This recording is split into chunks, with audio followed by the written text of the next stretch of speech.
Council of Higher Secondary Education Manipur na lauba handakta haidokiba Higher Secondary Examination 2026 ki Art Stream da Manipur pumbagi 7 suba position tarakrabi. Kangabam Tampha bu okpagi thauramama Kakching District ki Thaunauzam Awangi Community Hall da pangthokre.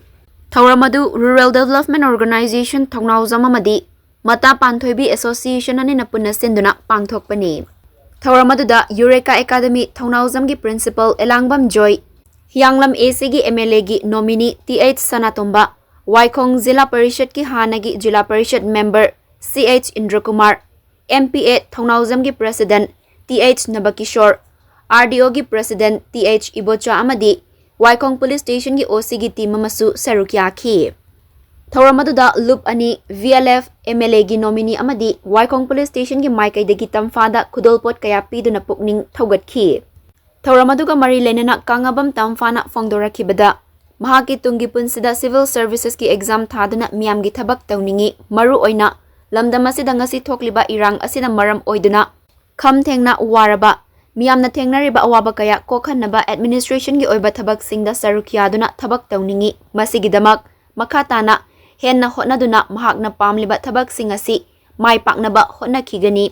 मसिदा मियामना सु support तौबियु हाइखी अमरमदा थौरमदुदा सरुकियाकिबा eureka academy की principal Elangbam जॉयना मखाताना हाइखिबदा महाइरोय अमगी पुंसिना माइ पाकपदा ओजा अमदी mama मपागी थौदांग चावबगी मथक्ता महाइरोय अदुगिसु होटनबा असि यामना मथौ ताई महाइरोय सिंगबु अफबा माइकय अमदा पुनबा ओजा अमदी मथक थोंगबा सिंगना पीबा पाउताक सिंग अदु महाइरोय मसाना मपुंग फाना थबक ओंथोकपा मतमदा सोइदनसु माइ पाकनी मरमसिना हौरकलिबा महाइरोय सिंगना होटनबा कनबा असि मथौ ताई हाइखी मैं हाइजनिंगी ख्वाइदगी हेन्ना मागी माइ पापसिगी क्रेडिटी मामा साद पिनिंगे मामा साद पिनिंगे ओजाना फना लारिकता नियम सुन्न ताक सनु ममा मपा कनामतनबु मसाबु फतनब तोरमोय होय तफागी माइ पाना खरे हेलुमदि लेरबे याय लोयनमक ओजाना छात्रजिंदु फनब ता पगातनी mama मपाना मसादु फनब सेंबा ngakani macha oiriba mana mathau masakhangna mama mapana haibe inna ozana haibe inna honadragubu mai papa hita yaroi ozana satra khudimak chap manana takpa ngakani mama mapa khudimak masasi loina phanabu honaba ngakani adubu mama mapana haibe inna masa kharana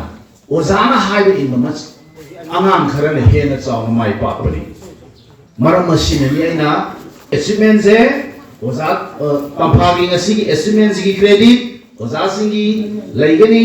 mama mapa gi laigani kairoi lekai gi laigani tawai gu masung khwai dagi maroi ba credit di mama sama ko pijege haibo wa phamaina thamjarisi haina bama leidaine khoina sagon do mahak samda thauri thuraga pukhri de singda jeba ising thau na machin do ising de sum namjan jeba sagon mana ising tharo en thatraga di thakning ragadi thau ya gadra ne joy yam panba nasada alert layo tabak tawbo khudimakta tabak any hiram khudimakta nong madugi matam oira any tabak khudimakta seriousness oba aphabada already serious oira kana sana put in chang no ba asi ai pizmini asi message asi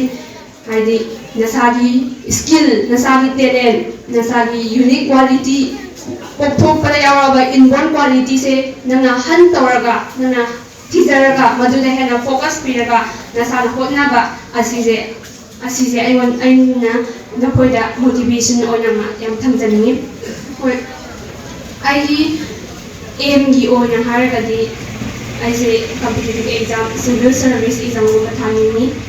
administrator oina puraga adi hauji to iba scenario hari ethnicity ki complete to iba se